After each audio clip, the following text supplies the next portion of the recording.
آج کے ان حالات کو دیکھ کر کے یہ سب محسوس ہونے لگتا ہے کہ کہیں رب ناراض تو نہیں ہے بندوں سے. دعائیں کثرت سے ہوتی ہیں، ہماری دعائیں کہاں جا رہی ہیں؟ اور ظالموں کا ظلم بڑھتا چلا جا رہا ہے.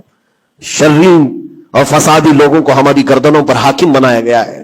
یہ سب رب تعالیٰ کے غضب کی علامات ہیں.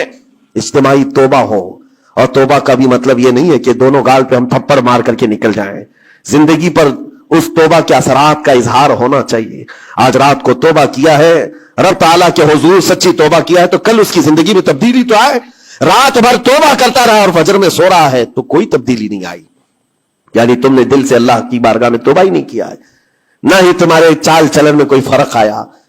یہ توبہ نہیں ہے. تھپڑ تو 1000 بار مار لو، اس کو توبہ نہیں کہا جاتا. توبہ عزم مصمم کا نام ہے، اور اللہ تبارک و تعالیٰ کو راضی کرنے والی توبہ وہی ہے جو عزم مصمم کے ساتھ ہوتی ہے. جانتے ہو سیدنا عمر فاروق رضی اللہ تعالیٰ عنہ، ان کا دور وہ ایک ایسے رعب و دبدبے کا دور ہے. ایک شخص ایک دکان سے یا گھر سے شراب کی بوتل لیا اور نکلا باہر. شراب کی بوتل لے کر کے حضرت عمر فاروق رضی اللہ تعالیٰ عنہ راستے پر آ رہے تھے، آپ کی نظر پڑ گئی، اس نے بوتل چھپا لیا. شراب کے ساتھ پکڑا جاتا، ابھی کوڑے بھی مارے جاتے اور ذلیل بھی ہوتا. حضرت عمر جیسے بڑھتے آ گئے، اس کی ہیبت بھی بڑھتی چلی گئی. کیا ہوگا کیا ہوگا، بچا کے نکل جاؤں. نہیں، لیکن سیدھے وہ سامنے آ کے کھڑے ہو گئے. کہا کہ کہاں سے؟ کہا یہیں سے آ رہا ہوں. کیا ہے جس کو تم بغل میں چھپائے جا رہے ہو؟ جس چیز کو چھپا رہا تھا اسی چیز کا سوال کیا انہوں نے. اس بندے نے کہا کچھ نہیں امیر المومنین، دودھ کی بوتل ہے. دودھ کی بوتل ہے، میں چھپایا ہوا ہوں. آپ آ رہے تھے آپ کی عظمت میں. حضرت عمر فاروق رضی اللہ تعالیٰ عنہ کی دور بھی نظر جانتی تھی. آپ نے کہا دودھ کی بوتل ہو تو چھپانے کی ضرورت کیا ہے، نکالو باہر.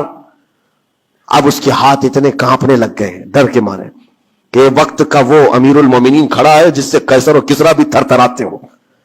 اب ان کے سامنے کیا بہانہ کیا جا سکتا ہے؟ اس نے بغل میں سے آہستے سے بوتل نکالی، آپ کے سامنے سر جھکا کر پیش کیا. حقیقت میں وہ دودھ کی ہی بوتل تھی.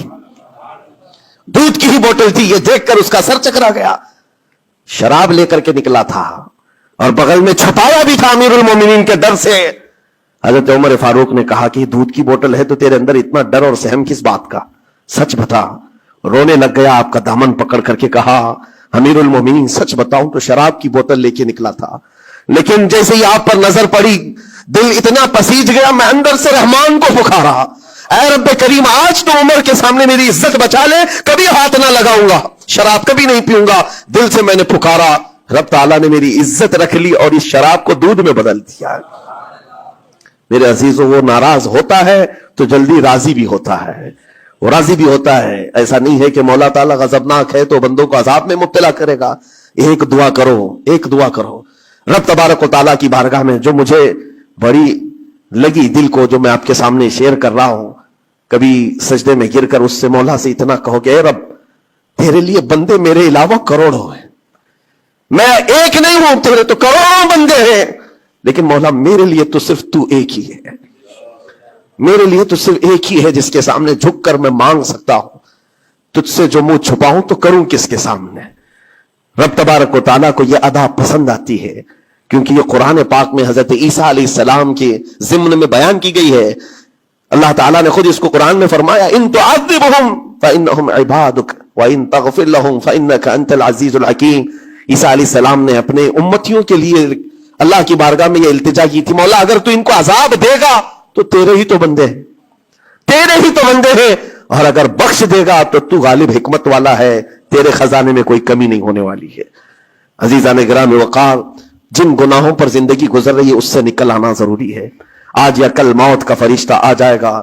کہیں ایسا نہ ہو کہ اسی گناہوں کے دروازے پر ہمیں دستک دی جائے اور جو بندہ جس حال میں دنیا سے مرتا ہے پھر اسی حال میں اسے اٹھایا نہ جائے، ذلیل لوگوں میں اس کو قیامت کے دن اٹھایا نہ جائے. جانے کی تیاری تو ہونی چاہیے، اور جس طرح سے بھی ممکن ہو سکے توبہ کرو، اپنے اندر سے اور باہر سے صاف ہو جاؤ. اور رب تبارک و تعالیٰ کو راضی کرنے کے لیے توبہ سب سے بڑی چیز ہے. میرا رب فرماتا ہے قرآن پاک میں لا تقنطوا من رحمت اللہ، اللہ کی رحمت سے مایوس نہ ہو، وہ سارے گناہوں کو معاف کرے گا. بے شک اللہ غفور و رحیم ہے. لیکن آج جو اس کے ناراضگی کی نشانیاں ہیں اپنی زندگی میں ڈھونڈ کے نکالو. اگر مجھ سے عبادت نہیں ہو رہی تو میرا رب ناراض ہے مجھ سے. میرے گھر میں تجارت پر روک لگی ہے تو میرا رب ناراض ہے.